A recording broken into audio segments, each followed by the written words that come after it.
जय हिंद दोस्तों। Impact academy के ऑनलाइन प्लेटफॉर्म पे आप सभी का स्वागत है। हम पढ़ रहे थे कंप्यूटर साइंस के बारे में। तो हमारा जो अगला चैप्टर है या जो टॉपिक है हमारा वो है डाटाबेस मैनेजमेंट सिस्टम। और ये जो चैप्टर है बहुत इम्पोर्टेंट है आपके लिए, क्योंकि अब के जो एग्ज़ाम है, जो अब एग्ज़ाम हो रहे हैं, इन एग्ज़ामों में अधिकतर पूछा जाने लगा है इसके बारे में। ठीक है, तो ज़्यादातर कॉम्पिटिटिव एग्ज़ाम में इनकी बात होने लगी है, चाहे वो हरियाणा पुलिस हो या बैंकिंग के जो भी एग्ज़ाम्स हैं उनमें इनके बारे में ज़रूर पूछते हैं। तो ये एक इम्पोर्टेंट टॉपिक जो है वो बन के आ गया है अब आगे। ठीक है, तो हमें इसके बारे में जानना है कि कैसे कैसे सवाल आते हैं और क्या ये डाटाबेस है, क्या इसके बारे में सवाल जो है वो पूछे जाते हैं। ठीक है, तो चलिए स्टार्ट करते हैं।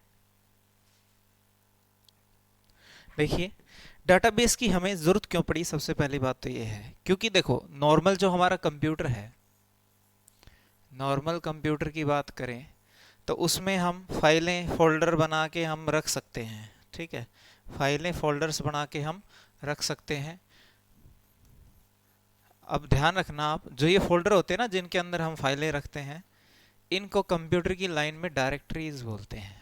ठीक है, डायरेक्टरी, ये ध्यान रखना आप, इनको क्या बोलते हैं, डायरेक्टरी। और उनके अंदर फोल्डर के अगर अंदर फोल्डर हो तो उसे क्या बोलेंगे, सब डायरेक्टरी, सब डायरेक्टरी। ठीक है, सब डायरेक्टरी। और सब डायरेक्टरी के अंदर क्या है आपकी, जैसे कि फाइल्स हैं। तो ये तो है हमारा जो ट्रेडिशनल बात करें भाई, डाटा स्टोर करके रखना हमें और वो डॉक्यूमेंट हम यहाँ पे रखें।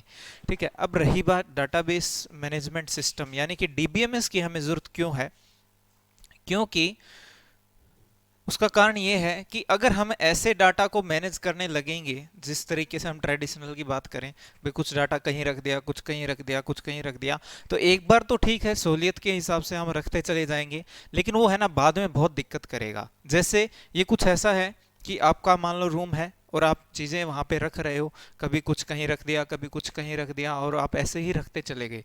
अब समस्या कब होगी, जब आपको किसी चीज़ की ज़रूरत पड़ी, अब आप उसको ढूंढते फिरोगे। क्यों? क्योंकि आपने उसको प्रॉपर तरीके से यानी कि एक ऑर्गेनाइज तरीके से आपने उसको कहीं नहीं रखा। आप बस ऐसे ही लिखते चले गए, ऐसे ही रखते चले गए, वो चीज़ें अब आपको नहीं मिल रही हैं, तो वो दिक्कत आ रही है। तो अब हमें डाटाबेस मैनेजमेंट सिस्टम की ज़रूरत क्यों पड़ी, क्यों? क्योंकि हम चाहते थे कि कोई एक ऐसा सिस्टम हो जिसमें डाटा को प्रॉपर एक तरीके से रखा भी जाए। ठीक है, और जब भी उसकी ज़रूरत पड़े तो वो हमें आसानी से मिल भी जाए। ठीक है, तो यही हमारी जो है मेन जरूरत है डाटाबेस के पीछे, वो है।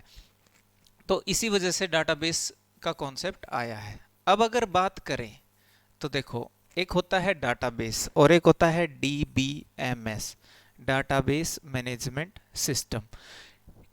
डाटाबेस मैनेजमेंट सिस्टम तो क्या होता है, एक एप्लीकेशन सॉफ्टवेयर होता है जो किसको मैनेज करने के लिए है, किसी भी डाटाबेस को। अब बात करें भाई ये डाटाबेस क्या है, तो हम कुछ ऐसा बोल सकते हैं कि डाटा जो है वो रखा हुआ है। ठीक है, डाटा हमने रखा हुआ है यानी कि कलेक्ट किया हुआ है कहीं पे, data collected in A proper manner, proper या फिर ऑर्गेनाइज्ड। ठीक है, ऑर्गेनाइज्ड, ये ध्यान रखिएगा, कोई भी जो वर्ड है वो एग्जाम में आपको मिल सकता है, जैसे कि ऑर्गेनाइज्ड। आप से कहें कि डाटाबेस है क्या, एक कलेक्शन है डाटा का जो किस तरीके से एक प्रॉपर मैनर में है या एक ऑर्गेनाइज तरीके से है, जिससे कि क्या आसान हो जाए, डाटा को स्टोर करना आसान हो जाए। ठीक है, डाटा को फिर से अगर हमें जरूरत हो तो उसे बोलते हैं रिट्रीव।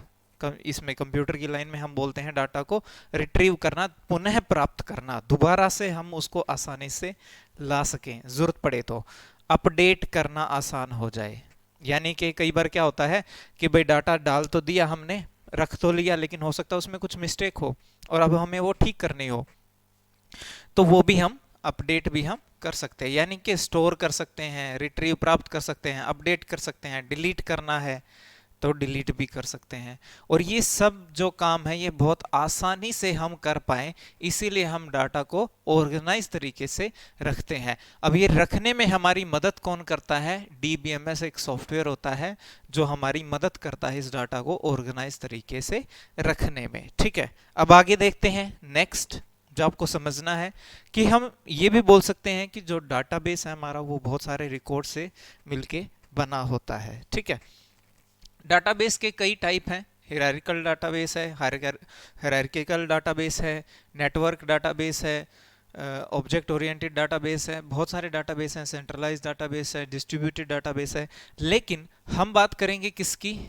आरडीबीएमएस की, क्योंकि दुनिया में सबसे ज़्यादा रिलेशनल डाटाबेस मैनेजमेंट सिस्टम ही यूज़ किया जाता है।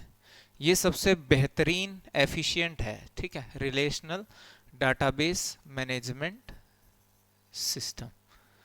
ठीक है, डाटाबेस मैनेजमेंट सिस्टम ये यूज किया जाता है भाई पूरी दुनिया में। ठीक है, सबसे ज्यादा आरडीबीएमएस। आरडीबीएमएस होता क्या है कि इसके अंदर जो भी डाटा है वो किस में स्टोर किया जाता है? रोज व कॉलम की फॉर्म में स्टोर करते हैं। ठीक है, डाटा किसकी फॉर्म में करते हैं? रोज व कॉलम की फॉर्म में डाटा स्टोर करते हैं। ठीक है, रोज एंड कॉलम्स। तो ये है हमारा आरडीबीएमएस। अब कैसे करते हैं वो देखिए, और इनके ऊपर सवाल आपसे कैसे पूछेंगे। हम एक एग्जांपल ले लेते हैं, एक छोटा सा एग्जांपल लेके बात करेंगे इसके बारे में। देखिए, मान लीजिए हम किसी स्कूल का एक रिकॉर्ड, छोटा सा रिकॉर्ड बना रहे हैं। ठीक है, स्कूल का कोई एक छोटा सा रिकॉर्ड हम बना रहे हैं।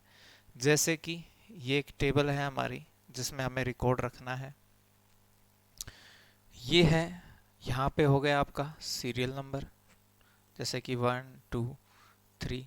ये जो भी आपका स्टूडेंट है, कोई मान लो स्कूल है तो भाई स्टूडेंट भी होगा। ये स्टूडेंट का नेम हो गया, कोई स्टूडेंट ए है, बी है, ए है कोई। ठीक है, ये नाम देखो मैंने रिपीट इसलिए किया है क्योंकि सेम नेम हो सकते हैं ना स्टूडेंट्स के, तो इसलिए। ठीक है, एक ले लेते हैं कि भाई एज है उसकी, एज ले ली। अब एज इसकी हो सकता है 10 हो, इसकी 12 हो, इसकी 12 हो, इस टाइप से हो सकती है 10 साल 12 साल 12 साल। तो ये हमने एक टेबल बना ली। टेबल किससे बनी है? रोज और कॉलम से। तो ये हमारी क्या है? रोज, और ये हमारे क्या है? कॉलम्स। अब समझने वाली बात देखो, इस टेबल के अंदर ही बहुत सारे सवाल जो हैं वो छिपे हुए हैं, बहुत सारे सवाल यहाँ पे छिपे हुए हैं। सबसे पहले देखो, रोज और कॉलम से बनी है आपकी क्या? टेबल। इस टेबल को मान लो मैंने नाम दे दिया स्टूडेंट। ठीक है, इस टेबल का नाम दे दिया स्टूडेंट। तो देखो, खास बात यह है कि डाटाबेस में इसको टेबल नहीं, क्या बोलते हैं? रिलेशन भी बोलते हैं। आरडीबीएमएस में टेबल्स को क्या बोलते हैं? रिलेशन भी बोलते हैं। तो यहाँ पे आप बोल सकते हो कि ये एक स्टूडेंट टेबल है, और आप ये भी बोल सकते हो कि ये एक स्टूडेंट रिलेशन है। ठीक है, दूसरा, इसके अंदर बने हुए हैं कॉलम। ठीक है, तो ये जो कॉलम्स आपके बने हुए हैं, जो ये कॉलम्स बने हुए हैं, इनको बोलते हैं फील्ड। ठीक है, फील्ड, या बोलते हैं एट्रीब्यूट। फील्ड या फिर एट्रीब्यूट। लेकिन जो आपकी रोज हैं, ये इनको हम क्या बोल सकते हैं? रोज भी बोल सकते हैं। इनको टपल भी कहा जाता है। तो ये एग्जाम्स में पूछा जाता है कि भाई डाटाबेस में टपल क्या होता है? डाटाबेस में टपल हम किसको बोलते हैं?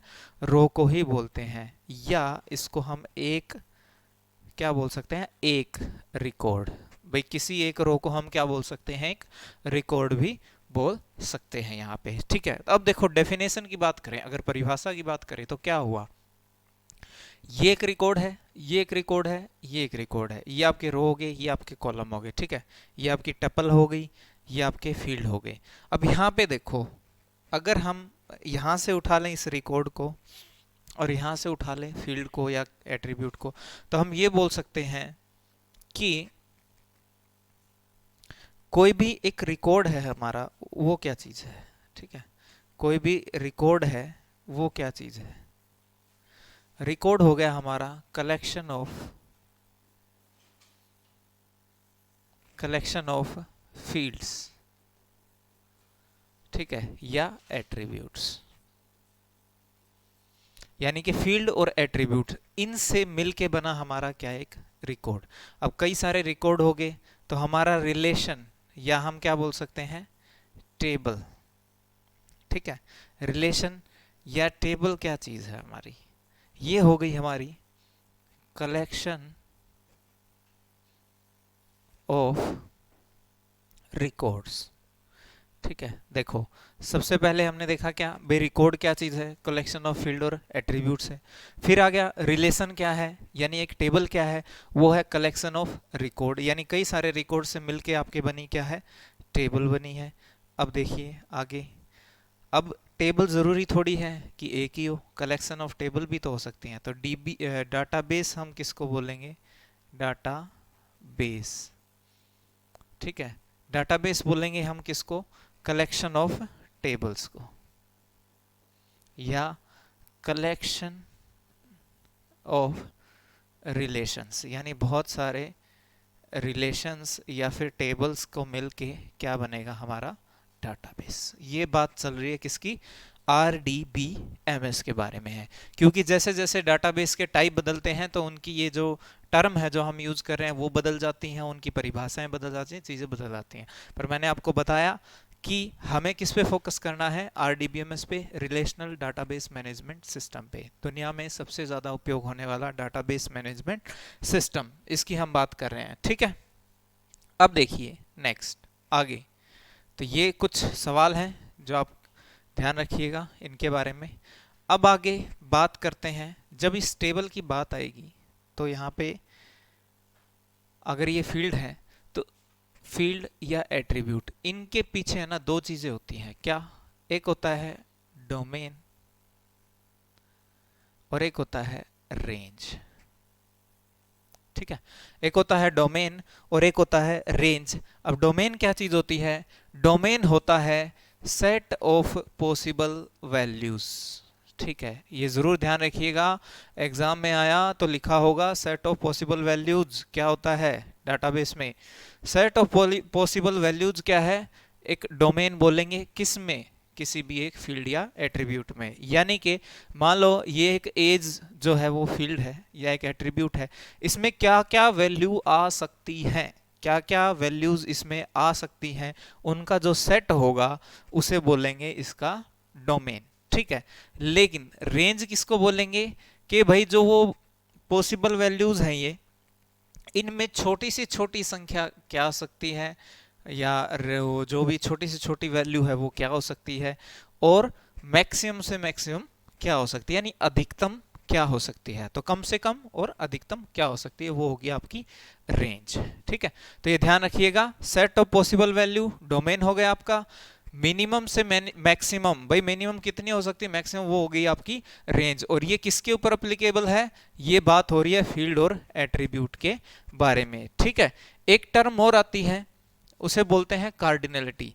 कार्डिनलिटी होती है नंबर ऑफ एट्रीब्यूट या फिर फील्ड इन ए रिकॉर्ड। ठीक है, वो भी हम यही लिख लेते हैं।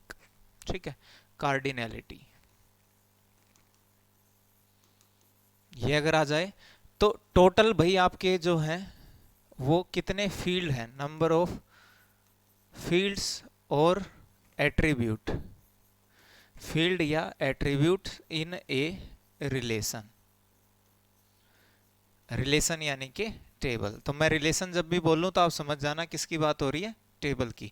तो कितने पॉसिबल एट्रीब्यूट हैं या कितने पॉसिबल उसमें एट्रीब्यूट या फील्ड हैं, वो होता है आपका कार्डिनलिटी, अगर आपसे पूछ लिया जाए तो। यहां पे अगर पूछ लें कि कार्डिनलिटी कितनी है, तो 1 2 और 3, कितनी है, 3 टोटल। ठीक है, तो ये चीज आपकी, अगर नंबर ऑफ रिकॉर्ड आपसे पूछ लिया जाए तो कितने हैं, 1 2 3, ये आपके 3 ही रिकॉर्ड है और 3 ही आपके कॉलम है। ठीक है, तो ये हमने एक टेबल बनाई, एक रिलेशन बनाया।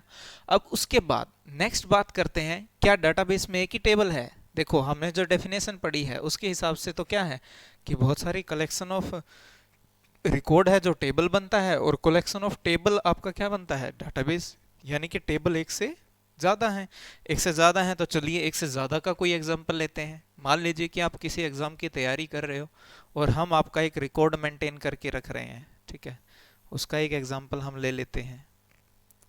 ठीक है, जैसे कि ये हो गया, मान लो आपको एक आईडी दे दी हमने, जैसे 1 2 3 4। दूसरा हमने आपको दे दिया एक नाम, आपका मतलब हम एक रिकॉर्ड बना के रख रहे हैं, ठीक है, A B A C, ठीक है।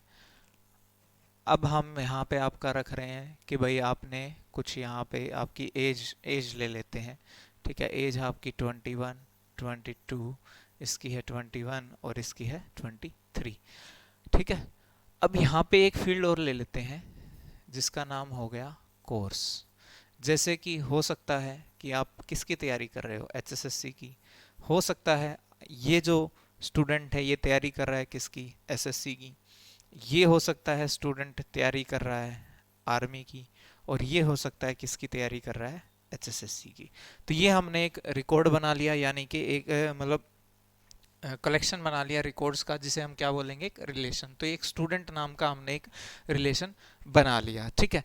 अब क्या होगा, अगर आप एक ही रिलेशन के अंदर सारा डाटा फीड करते चले जाओगे तो वो टेबल जो है वो बहुत लेंथी हो जाएगी। तो बात वही हो जाएगी, हम डाटाबेस पे क्यों आए थे, क्योंकि हमें वो बहुत आसान तरीके से उसको मैनेज करना था।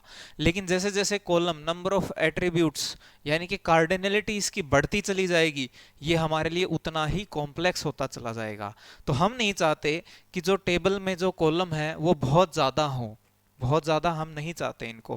तो हम क्या करेंगे, जैसे जैसे हमें पॉसिबल लगेगा कि भाई हम एक बड़ी टेबल को, यानी जो टेबल बड़ी होती जा रही है उसको हम छोटी छोटी टेबल में डिवाइड करके डाटा को आसानी से उसको मैनेज करें, ठीक है। तो अब देखो यहाँ पे पॉसिबिलिटी क्या है कि हम इस कोर्स को यहाँ से हटा सकते हैं, ठीक है। अब हम इस कोर्स को यहाँ से हटा सकते हैं। हम क्या कर सकते हैं, क्यों ना हम एक रिलेशन और बना लें यहाँ पे, ठीक है। एक रिलेशन और बना लें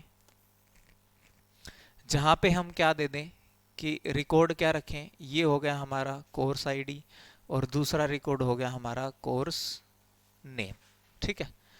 आईडी 1 2 3 4 और कोर्स हमारा जैसे कि पहला क्या है, HSSC, दूसरा क्या है, SSC, तीसरा क्या है, आर्मी, ठीक है। और HSSC आ चुका है तो दोबारा हमें इस रिकॉर्ड में लेने की जरूरत नहीं है, ठीक है। तो दोबारा इस रिकॉर्ड में हमें इसको लेने की जरूरत नहीं है। तो ये हमारा एक रिलेशन बन गया, कौन सा, कोर्स का एक रिलेशन बन गया। अब देखो ये भी टेबल है और ये भी एक टेबल है।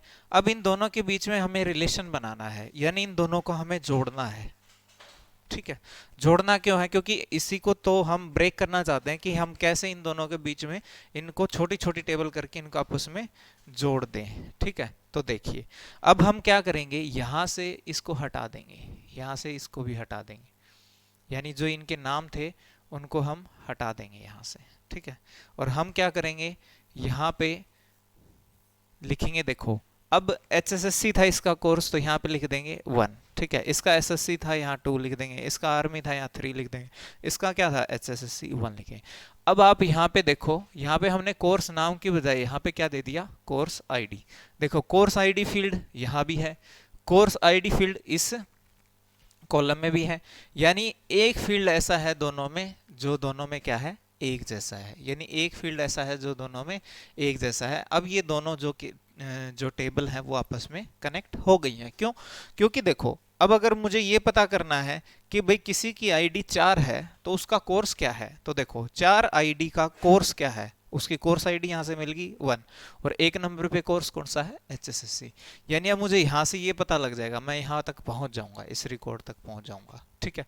तो 2 या 2 से ज्यादा टेबल के बीच में ऐसे हम कनेक्शन बना सकते हैं, यानी 2 या 2 से ज्यादा रिलेशन के बीच हम ये ऐसे कनेक्शन बना सकते हैं, जिससे हमारा फायदा क्या होगा कि हम रिकॉर्ड को आसानी से निकाल सकते हैं, डाटा आसानी से निकाल सकते हैं, उसमें जो भी हमें इंसर्ट अपडेट डिलीट जो भी करना है हम आराम से कर सकते हैं, ठीक है।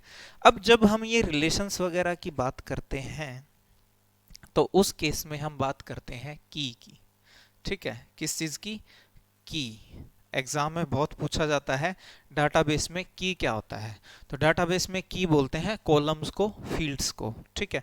और ये क्या होता है, 1 और मोर कीज या 1 और मोर फील्ड्स, ठीक है, सेट ऑफ 1 और मोर, ठीक है। ये क्या होता है कि हम बोल सकते हैं किसको, सेट ऑफ 1 और मोर एट्रीब्यूट्स,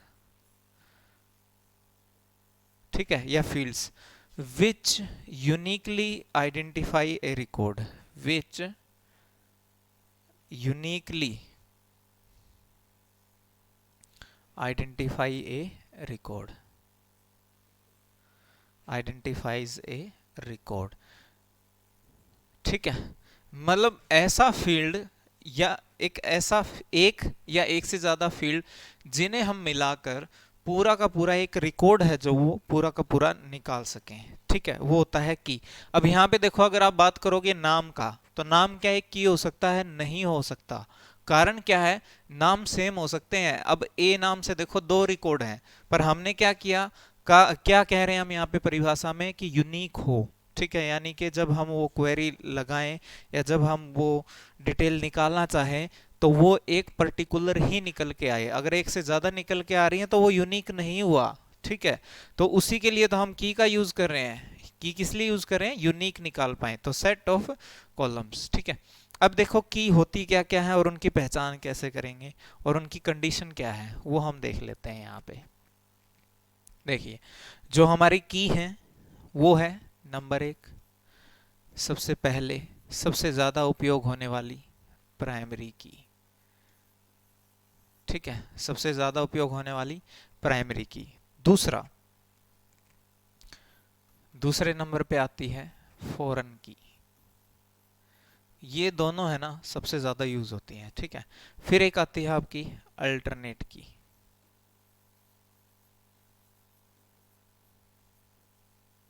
अल्टरनेट की एक होता है आपका सुपर की, कैंडिडेट की।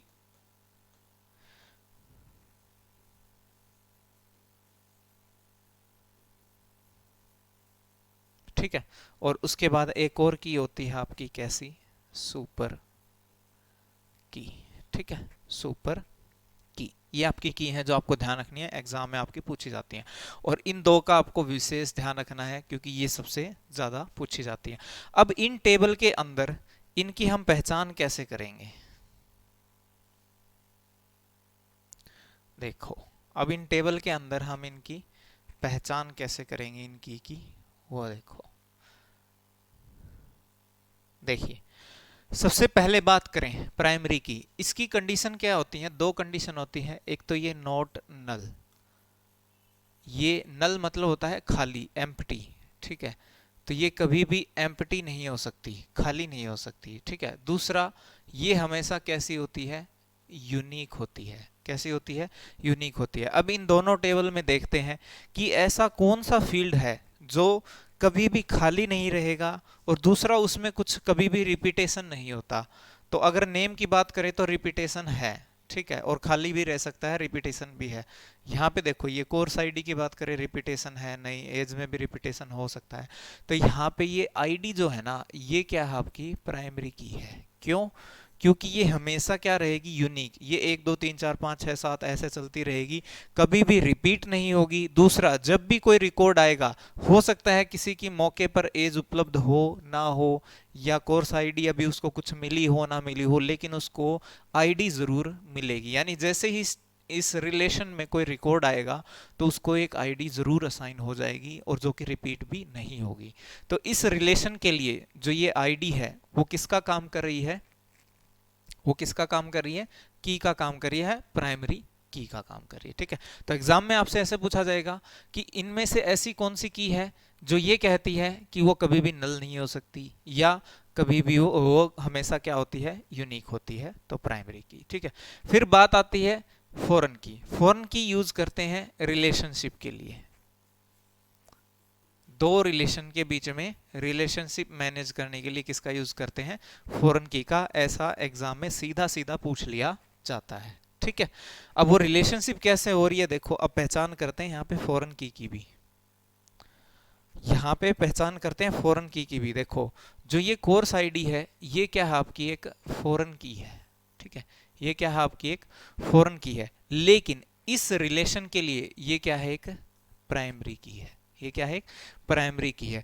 तो अब सीधी सी बात ये है भाई, क्या कि किसी एक टेबल की प्राइमरी की अगर किसी दूसरे कॉलम में भी है, मौजूद है, किसी एक टेबल की प्राइमरी की यानी किसी एक रिलेशन की प्राइमरी की किसी दूसरी रिलेशन में भी अगर वो रेफरेंस कर रही है, यानी कि वो वहां पर मौजूद है, और तो उसे क्या बोलेंगे, फॉरेन की। तो इस टेबल के लिए तो ये किस नाम से जानी जाएगी, प्राइमरी की, पर यहाँ पे किस नाम से जानी जाएगी, फॉरेन की के नाम से जानी जाएगी।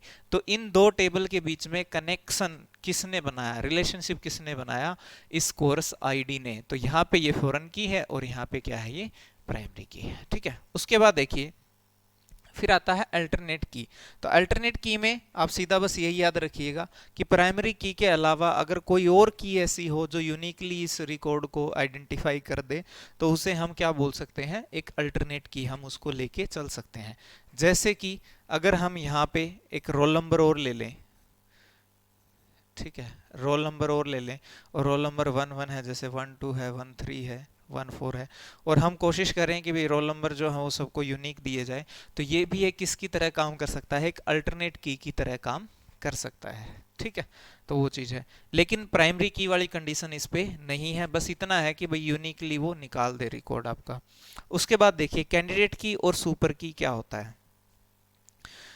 सुपर की जो होता है वो एक पावर सेट होता है, पावर सेट। ठीक है, पावर सेट यानी कि जितनी भी पॉसिबल की हैं सारी की सारी,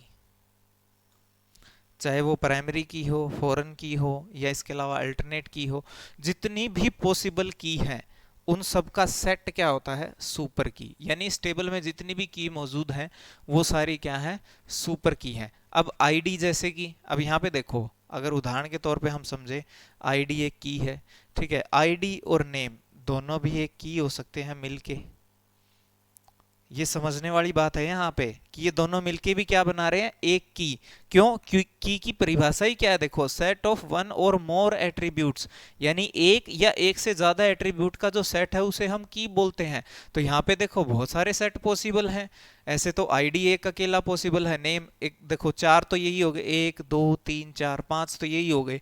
ठीक है, अब इसके अलावा आईडी और नेम एक हो सकता है, नेम और एज हो सकता है, एज और कोर्स आईडी हो सकता है, कोर्स रोल नंबर हो सकता है, ऐसे ही आईडी नेम एज हो सकता है, यानी 3 3 के ग्रुप में भी हो सकता है। तो इस तरह से जितने भी सेट पॉसिबल हैं अब इस टेबल के अंदर, यानी इस रिलेशन में जितने भी सेट पॉसिबल हैं, और वो सेट मिलके अगर यूनिक अगर निकालते हैं, यूनिक इन द सेंस कि अगर वो फील्ड हम यूज करें और रिकॉर्ड एक ही निकल कर आए, यूनिक निकल कर आए, आइडेंटिफाई करें, या हम ऐसा भी बोल सकते हैं, तो वो सारे क्या होंगे आपके सुपर की। वो क्या होंगे आपके सारे सुपर की, जितने भी पॉसिबल हैं। ठीक है, जैसे कि अब इसके अंदर सबसे बड़ा जो पॉसिबल सेट है वो क्या है, आईडी, नेम, ठीक है, एज,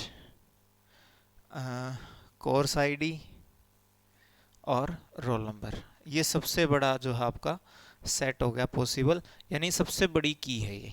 ठीक है, और ये आईडी एक अकेला देखा जाए तो ये सबसे छोटी की है। अब देखो बड़ी भी की है और छोटी भी की है, तो बड़ी जो की है वो सारी क्या है आपकी सुपर की। अब यहाँ पे मैं कुछ ऐसा करूं कि क्यों ना मैं इस सेट में से जितने ये मेरे सेट बने हैं, की के जितने भी सेट बने हैं, उनमें से मैं छोटी की निकाल लूं, यानी कि जितनी भी मेरी सुपर की है, क्योंकि बाय डिफॉल्ट देखो सारी क्या है, सुपर की है, तो उन सभी सुपर की में मैं मिनिमल सुपर की निकाल लूं, यानी कि छोटी सुपर की निकाल लूं, वो सारी क्या होंगी, मेरी कैंडिडेट की होंगी। वो सारी क्या होंगी, कैंडिडेट की होंगी। देखो जैसे ये एक बहुत बड़ी है, अब आईडी तो क्या है, एक बिल्कुल छोटी सी है। या रोल नंबर की बात करें, रोल नंबर क्या है, एक छोटी है बिल्कुल। ठीक है, तो इस तरह से अब आईडी सबसे छोटी है और रोल नंबर सबसे छोटा है। अब छोटी बड़ी हम कैसे देख रहे हैं कि उस सेट के अंदर कितने एलिमेंट हैं, यानी कि कितने फील्ड हैं। यहाँ पे एक है तो ये छोटा है भाई, यहाँ पे 1 2 3 4 5 6 है तो ये बड़ा है, इस टाइप से। तो यानी नंबर ऑफ एट्रीब्यूट कितने हैं उसके आधार पे हम उसका आकार देख रहे हैं। तो यहाँ पे हमें पता लग गया कि भाई ये छोटी है। तो जितने भी छोटे छोटे सेट हैं आपके, यानी हम ऐसा बोल सकते हैं कि इन सभी सेट में जो छोटे सेट हैं या मिनिमल जो सुपर की है उनको क्या बोलते हैं, कैंडिडेट की बोलते हैं। यानी ये आपका सुपर की है तो कैंडिडेट की इसके अंदर है, यानी उनमें छोटी। और जितनी भी ये कैंडिडेट की है उन्हीं कैंडिडेट की में ही जैसे कि आईडी आपकी क्या है, प्राइमरी की का भी काम कर रही है, फॉरेन की का भी काम कर रही है, और इसी में जैसे रोल नंबर है वो अल्टरनेट की का भी काम कर रहा है। ठीक है, यानी ए के, पी के, एफ के, ए के। ठीक है, इसी के अंदर ही रहेगा ये, पी के, एफ के, ए के। अब ये सारे के सारे देखो कैंडिडेट की भी है, समझ गए। तो ये चीज़ है। तो बाय डिफॉल्ट सारी की सारी सुपर की हैं, सुपर की में से हमने छोटी सुपर की निकाल के कैंडिडेट की बना ली, और उन्हीं कैंडिडेट की में से हमने क्या बना ली, अल्टरनेट की, प्राइमरी की वगैरह बना ली। और यही प्राइमरी की किसका काम करती है, फॉरेन की का काम करती है, अगर दो या दो से ज़्यादा टेबल के बीच में रिलेशनशिप बनानी हो तो उसके लिए। ठीक है, तो ये था इसके बारे में जो आपको ध्यान रखना है, table, tuple, relation, attribute, domain, range, इन सब के बारे में। अब दूसरा जो सवाल सबसे बड़ा इंपॉर्टेंट आता है वो आता है एक डायग्राम बोलते हैं जिसको, दो डायग्राम आपके मेन, एक ईआर डायग्राम होता है, एक डाटा फ्लो डायग्राम होता है। अब इनकी जरूरत क्यों पड़ती है, क्योंकि क्या होता है, देखो ये तो है प्रैक्टिकल चीज, लेकिन जब भी कोई चीज बनाई जाती है, कोई बड़ी चीज बनाई जाती है, तो उसका पहले एक प्रोटोटाइप तैयार किया जाता है, यानी एक डिजाइन तैयार किया जाता है। जैसे कोई बड़ी बिल्डिंग बनानी है तो उसका नक्शा पहले तैयार किया जाएगा, कोई रोड बनाना है बड़ा, उसका एक नक्शा तैयार किया जाएगा, कोई पुल बनाना है एक नक्शा तैयार किया जाएगा, कोई गाड़ी बाइक कुछ बनानी है तो उसका एक डिजाइन जो है वो पहले तैयार किया जाता है, फिर उसके ऊपर काम किया जाता है। इसी तरह से अगर अच्छा हमें डाटाबेस बनाना है, बहुत अच्छा डाटाबेस बनाना है, जुगाड़ नहीं बहुत अच्छा बनाना है, तो उससे पहले हमें एक डायग्राम बनाना होगा, एक डिज़ाइन बनाना होगा। उस डिज़ाइन को ही फिर हम किस में बदलते हैं, प्रैक्टिकल हमारा जो काम है यानी प्रैक्टिकल डाटाबेस में उसको बदलते हैं। तो आप एक ऐसा बोल सकते हो कि मानचित्र सा बनाना है, ठीक है, उसको बोलते हैं ईआर डायग्राम और डीएफडी, डाटा फ्लो डायग्राम। ये दो डायग्राम है जो डाटाबेस में बहुत इंपॉर्टेंट है, क्योंकि पहले यही बनाए जाते हैं, इनके बाद ही डाटाबेस बनता है। और जितनी भी हमारे आप जो मोबाइल एप्लीकेशंस वगैरह यूज कर रहे हो, चाहे वो फेसबुक हो, चाहे व्हाट्सएप हो, चाहे वो आपका जोमेटो, स्विगी, कुछ भी हो, ये जितने भी एप्लीकेशन है इनके पास क्या है, हर किसी के पास डाटाबेस है। और ये सब बनाने से पहले इनका क्या बनाए गए थे, ईआर डायग्राम और डीएफडी, डाटा फ्लो डायग्राम, ये बनाए गए थे, उसके बाद ही प्रैक्टिकली इनको बनाया गया था। ठीक है, तो अब वो देखते हैं। अब यहाँ पे ईआर डायग्राम कैसे बनाएंगे, क्योंकि ये तो मैंने प्रैक्टिकल आपको समझाया तो हमने डायरेक्ट रिलेशन यहाँ पे बना लिया, पर ईआर डायग्राम में इसको कैसे देखेंगे। देखो ईआर डायग्राम में इसको हम कैसे देखेंगे, जैसे ईआर डायग्राम में एक तो मेन चीज आपकी क्या होती है, ई आर डायग्राम। नाम से ही आप समझ पा रहे होगे यहाँ पे बात क्या हो रही है, एनटीटी। ठीक है, एनटीटी रिलेशनशिप डायग्राम, ये बोल रहा है क्या, एनटीटी रिलेशनशिप डायग्राम। अब यहाँ पे अब ये एंटिटी क्या चीज आ गई, भाई नहीं, एंटिटी बोल रहे हैं, रिलेशन को ही बोल रहे हैं यहाँ पे। ठीक है, किसको बोल रहे हैं, रिलेशन को ही या टेबल को ही बोल रहे हैं। जैसे अभी हमने एग्जांपल के लिए दो टेबल बनाई थी, एक कोर्स की टेबल बनाई थी और एक स्टूडेंट की टेबल हमने बनाई थी। तो देखो अगर हमें बनाना है यहाँ पे तो उसको कैसे बनाएंगे, एंटिटी या रिलेशन या टेबल, हम उसको कैसे रिप्रेजेंट करेंगे, उसको हम रेक्टेंगल से रिप्रेजेंट करेंगे। ठीक है, तो ये हमारा हो गया जैसे कि स्टूडेंट।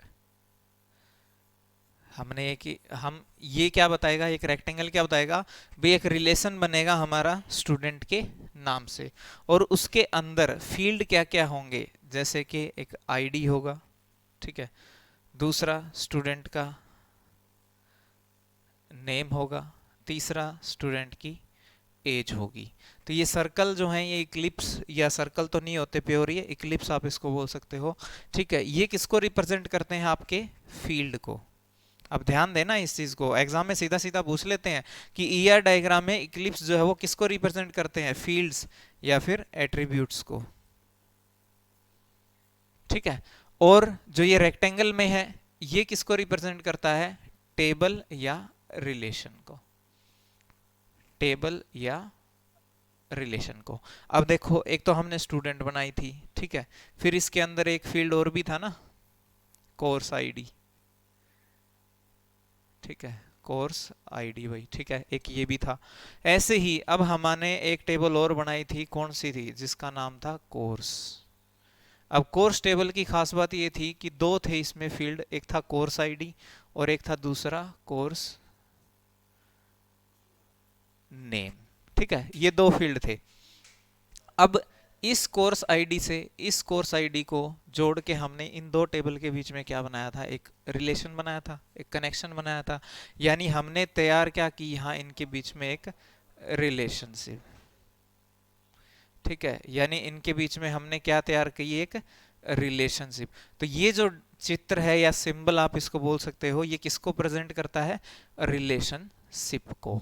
ध्यान रखना आप, ये किसको प्रेजेंट करता है, रिलेशनशिप को। तो ये होगी हमारी एंटिटी दो, उनके बीच में ये क्या है, रिलेशनशिप। यानी कि स्टूडेंट के पास क्या है, कोई कोर्स है, स्टूडेंट हैज ए कोर्स। अब स्टूडेंट किसी ने, इस स्टूडेंट के पास कुछ ना कुछ कोर्स हैं, और वो हमें किससे पता चल रहे हैं, इस कोर्स आईडी से। तो इन दोनों के बीच में कनेक्शन है। अब यहाँ पे देखो, जो आईडी है वो हमारी क्या थी, प्राइमरी की। यानी की को हम किससे डिनोट करते हैं, इस अंडरलाइन से। यानी उस कॉलम के, उस इक्लिप्स के अंदर जो लिखा हुआ है फील्ड का नाम है, उसके नीचे अगर हम अंडरलाइन कर दें तो इसका मतलब ये क्या हो जाएगा, इसे बोलेंगे की एट्रीब्यूट। इसे क्या बोलेंगे, की फील्ड या फिर की एट्रीब्यूट। ये की को रिप्रेजेंट करता है। तो आपसे एग्जाम में सीधा सीधा यही पूछ सकते हैं। ठीक है, तो ये चीज़ है। तो यहाँ पे भी इसको अंडरलाइन कर देंगे, क्योंकि ये किसको रिप्रेजेंट कर रहा है, की को रिप्रेजेंट कर रहा है, और ये होगी रिलेशनशिप। ठीक है, अब अगर आपसे एग्जाम में पूछ लिया जाए कि भाई ये जो रिलेशनशिप है स्टूडेंट और जैसे ये कोर्स है, इन दोनों के बीच में रिलेशनशिप किस प्रकार की हो सकती है, किस टाइप की हो सकती है, तो वो हो सकती है 1 to 1, 1 to many, many to one, और मैनी टू मैनी। ये चार टाइप इस रिलेशनशिप के हो सकते हैं। कैसे हो सकता है, एक ही स्टूडेंट हो और उसके पास हमेशा क्या रहे, एक ही कोर्स रहे। यानी इधर की तरफ क्या है, एक ही स्टूडेंट है, और इधर की तरफ क्या है, एक ही कोर्स है। यानी हर एक स्टूडेंट के लिए स्पेशल क्या है, एक कोर्स है। यानी किसी भी एक कोर्स में एक से ज्यादा स्टूडेंट नहीं है। तो उस तरीके से आप इसको देख सकते हो। तो वो हो जाएगा 1 to 1। लेकिन अब ये एक स्टूडेंट है, क्या ये एक से ज्यादा कोर्स नहीं ले सकता? अगर मान लो कि इस स्टूडेंट के पास एक से ज्यादा कोर्स हैं, तो उस रिलेशनशिप को हम क्या बोलेंगे, 1 to many। भाई एक स्टूडेंट है, उसके पास बहुत सारे क्या हैं, कोर्स हैं, इस टाइप से। ठीक है, अगर इसी को हम रिवर्स तरीके से देखें कि भाई बहुत सारे कोर्स हैं लेकिन वो किसके पास हैं, किसी एक स्टूडेंट के पास हैं, तो उसको बोल देंगे हम मैनी टू वन। यानी इधर से देखेंगे तो ये क्या हो जाएगा, मैनी टू वन। और मैनी टू मैनी का मतलब क्या है कि मल्टीपल स्टूडेंट और मल्टीपल कोर्स। यानी एक से ज्यादा स्टूडेंट हैं और हर एक स्टूडेंट के पास एक से ज्यादा क्या है, कोर्स भी है। या इस तरफ से इस तरफ आप बोलोगे बहुत सारे कोर्स हैं और उन कोर्सों में बहुत सारे क्या है, स्टूडेंट हैं। तो ये रिलेशनशिप के जो है वो टाइप है, तो इनके बारे में भी आ सकता है। ठीक है, तो ये आपको ध्यान रखना है। किसके बारे में, कि भाई जो आपका ईआर डायग्राम है बेसिक सा है, ये उसके बारे में आपको ध्यान रखना है। मेन जो आपका एक एट्रीब्यूट कैसे दिखाते हैं डायग्राम में, ये इक्लिप्स जो है वो एक रिलेशनशिप कैसे दिखाते हैं, एक एंटिटी या किसी भी रिलेशन को हम कैसे दिखाते हैं, और रिलेशन के क्या क्या टाइप होते हैं, ये जरूर ध्यान रखिएगा। ठीक है, चलिए आगे देखते हैं, एक बार इसका डायग्राम देख लेते हैं। ठीक है, डायग्राम देख लेते हैं। ये देखिए, ये आपका ईयर डायग्राम में जो आपको पॉइंट्स जो है वो ध्यान रखने, क्या सबसे पहले एंटिटी किससे रिप्रेजेंट कर रहे हैं यहाँ पे एंटिटी को, एक रेक्टेंगल से।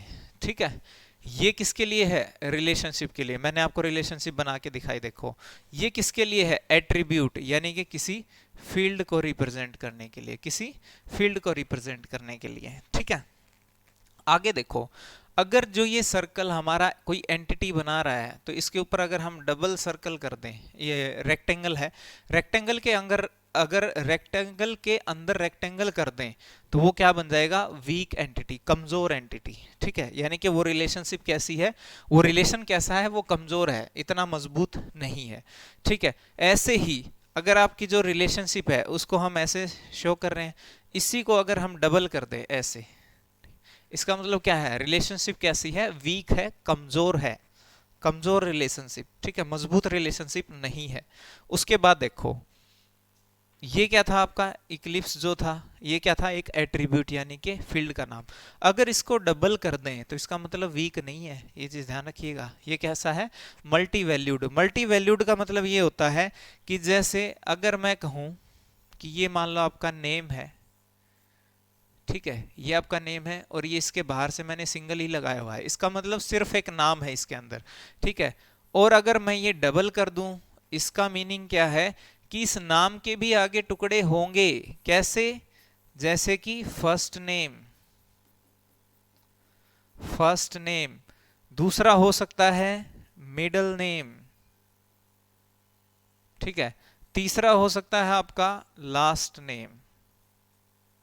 इस टाइप से देखो, नेम को भी आगे टुकड़ों में तोड़ दिया, तो मल्टी वैल्यूड इसको बोलते हैं, मल्टी वैल्यूड फील्ड या फिर एट्रीब्यूट। ठीक है, उसके बाद आपको मैंने बताया कि किसी भी एट्रीब्यूट में जैसे एक आईडी था और अंडरलाइन कर दिया है यहाँ पे, तो उसका मतलब क्या है कि वो कोई ना कोई की है, चाहे वो प्राइमरी की हो, सुपर की हो, कैंडिडेट की हो, वो कैसा एट्रीब्यूट है? वो की एट्रीब्यूट है, कंपोजिट एट्रीब्यूट। ठीक है, दो या दो से ज्यादा एट्रीब्यूट को अगर आपको इकट्ठा दिखाना है, तो जैसे कि ये रहा। ठीक है, हाँ, अब इसमें एक चीज ध्यान रखना कि कंपोजिट में और इसमें फर्क ये रखना है आपको क्या, कि इस नेम के अंदर ही मल्टीपल हैं। ठीक है, यानी इसके अंदर वैल्यू क्या है? मल्टीपल है। जैसे कि अब इन दोनों में अंतर कैसे करेंगे वो देखना, कहीं आप कंफ्यूज हो जाओ। यहाँ पे अंतर कैसे करेंगे कि अगर वो मल्टी वैल्यूड है, जैसे ये नेम है, अगर ये मल्टी वैल्यूड है, यानी कि ये जो कॉलम होगा इसके अंदर दो नाम इकट्ठे आ गए, जैसे राम और कुमार। ठीक है, ऐसे एक ही कॉलम है पर उसमें दो नाम आगे अलग अलग, राम और कुमार, इस टाइप से। तो इसमें दो वैल्यू है एक साथ, कोमा लगा के हमने मान लो दो वैल्यू डाल दी यहाँ पे, तो ये कैसा हो गया? Multi value. और कॉम्पोजिट का मतलब क्या है?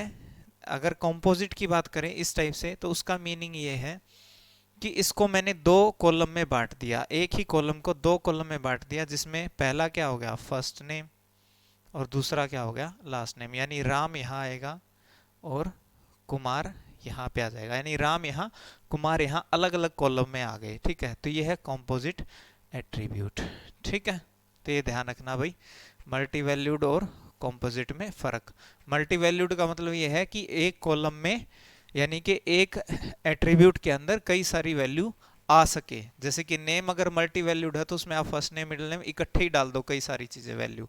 ठीक है, और कॉम्पोजिट का मतलब यह है कि एक को हम आगे ब्रेक कर सकते हैं, जैसे हमने नेम को फर्स्ट नेम और लास्ट नेम में तोड़ दिया, इस टाइप से। तो ये सिंबल जो आपको ध्यान रखने हैं, क्योंकि एग्जाम्स में पूछे जा रहे हैं और बहुत इंपॉर्टेंट है ये सिंबल। तो ये हमारा था ईआर डायग्राम, जो दो एंटिटी के बीच में, दो या दो से ज्यादा एंटिटी के बीच में रिलेशनशिप को दर्शाता है। लेकिन इसके अलावा एक डायग्राम और भी है जिसे बोलते हैं डीएफडी, डाटा फ्लो डायग्राम। ठीक है, इसे क्या बोलते हैं? Data flow diagram. तो इसके बारे में भी एग्जाम में आपके क्वेश्चन आ रहे हैं, तो ध्यान रखना आपको। डाटा फ्लो डायग्राम क्या बताता है? डाटा फ्लो डायग्राम बताता है जितनी भी आपकी एंटिटी हैं वो क्या कर सकती हैं, और वो डाटा कहाँ रहेगा, या डाटा का फ्लो कैसा रहेगा। क्योंकि देखो नाम क्या बता रहा है? Data flow diagram. डाटा का फ्लो जो है वो कैसा रहेगा, तो उसके लिए सिंबल दिखाए हुए हैं। जैसे कि कोई एंटिटी है, उसको दर्शाना है, किसी एंटिटी को दर्शाना है, तो यहाँ पे देखो एक बॉक्स की फॉर्म में दर्शा रहे हैं। ठीक है, एक बॉक्स की फॉर्म में दर्शा रहे हैं, लेकिन ईआर डायग्राम की बात करें तो एक रेक्टेंगल की फॉर्म में दर्शा रहे थे। तो ये आपको अंतर जो है वो ध्यान रखना है। ठीक है, दूसरा, अब ये जो एंटिटी है इसके ऊपर काम क्या क्या हो सकते हैं, उसे बोलते हैं प्रोसेस।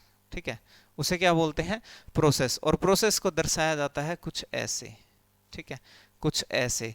इसको सर्कल की फॉर्म में भी दर्शा सकते हैं। ठीक है, सर्कल में भी इसको दर्शा सकते हैं, और कुछ ऐसे इसको दर्शाते हैं। ध्यान रखना आप ये। ठीक है, कहीं कहीं इसको सर्कल भी बोल देते हैं और कहीं कहीं इसको ऐसे भी लिख देते हैं।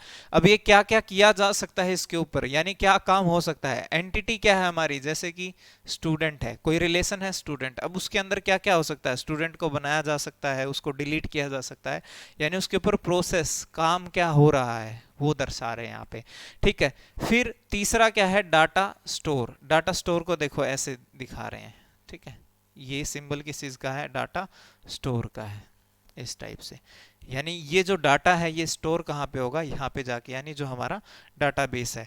और इसके अंदर डायरेक्शन जो है, ये जैसे डायरेक्शन है, वे क्या दर्शाती हैं कि डाटा किधर से किधर जाएगा। मान लो कि अगर कुछ ऐसा लिखा हुआ है जैसे ए एक, ठीक है, प्रोसेस है, और बी एक दूसरी प्रोसेस है, और एरो का निशान ऐसे है। तो इसका मीनिंग क्या है कि ए जो है, ए प्रोसेस जो है वो हमेशा डाटा किधर की तरफ भेजेगी, बी की तरफ भेजेगी, यानी डाटा हमेशा इधर से इधर जाएगा। जैसे कि ये मान लो कोई ऑनलाइन आपके फॉर्म भरने वाले हैं, जैसे कि एचएसएससी या एसएससी है, ठीक है।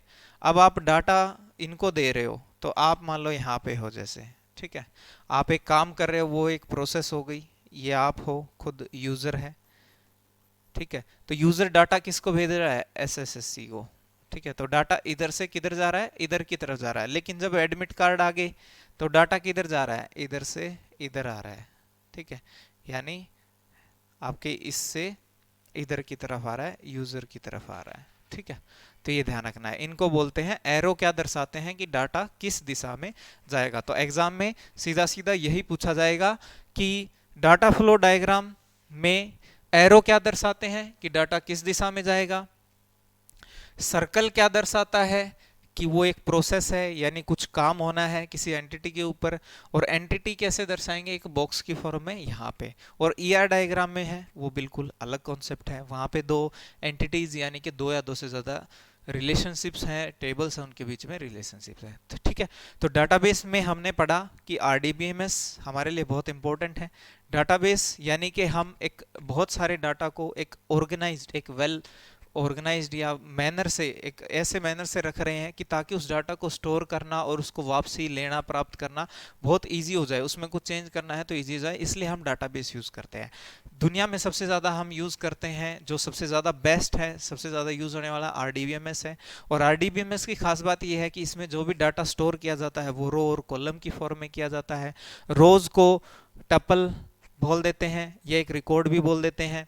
कॉलम्स को फील्ड और एट्रीब्यूट भी बोल देते हैं। हर फील्ड और एट्रीब्यूट के पास क्या है, डोमेन है, उनके रेंज है, ठीक है। कार्डिनलिटी क्या होता है, नंबर ऑफ फील्ड या एट्रीब्यूट जो भी पॉसिबल हैं किसी भी एक रिलेशन के पास, ठीक है। अब दो या दो से ज़्यादा रिलेशन के बीच में रिलेशनशिप्स हैं या कुछ कंडीशंस लगानी है, तो वो क्या होती है हमारी की क्या है, एक सेट ऑफ एट्रीब्यूट है, सेट ऑफ फील्ड है, जिसमें वन और मोर हो सकती हैं, जो यूनिकली आइडेंटिफाई करेंगी किसी ना किसी रिकॉर्ड को, यानी उनका इस्तेमाल करके हम एक पर्टिकुलर रिकॉर्ड को इस पूरे इतने बड़े डाटाबेस से निकाल सकते हैं, वो होंगी हमारी की। अगर आप कोई ऐसा फील्ड यूज करते हो ना जिससे मल्टीपल वैल्यू निकल के आए, तो वो आपकी की नहीं होता, ठीक है। तो की के बारे में बताया मैंने आपको, कौन सी की होती हैं, कैसे ये डायग्राम काम करता है, और क्या ये दो डायग्राम है, ईआर डायग्राम और डाटा फ्लो डायग्राम है, दोनों के बारे में मैंने बताया है आपको, बहुत इंपॉर्टेंट है, एग्जाम में आ रहे हैं, तो आपको इनको बिल्कुल भी नहीं छोड़ना है, इनको पढ़ना है। इस वीडियो को आप बहुत इस चैप्टर को जो ये है आप ज़रूर देखना, इसको ज़रूर पढ़ना, ठीक है। रिवाइज भी करना अगर कहीं पे आप कुछ स्किप कर गए हो, ठीक है। हो सकता है कहीं पे आपको लगा हो कि कुछ समझ ना आया हो, मैंने पूरी कोशिश की है आपको एग्जांपल्स के साथ समझाने की, तो आप इसको वीडियो को बार बार देखिए, आप इसको समझिएगा, बहुत इंपॉर्टेंट है ये, हर एग्जाम में एक क्वेश्चन इससे बन रहा है, तो आपके लिए बहुत इंपॉर्टेंट है। तो इस वीडियो में इतना ही, मिलते हैं नेक्स्ट वीडियो में, धन्यवाद।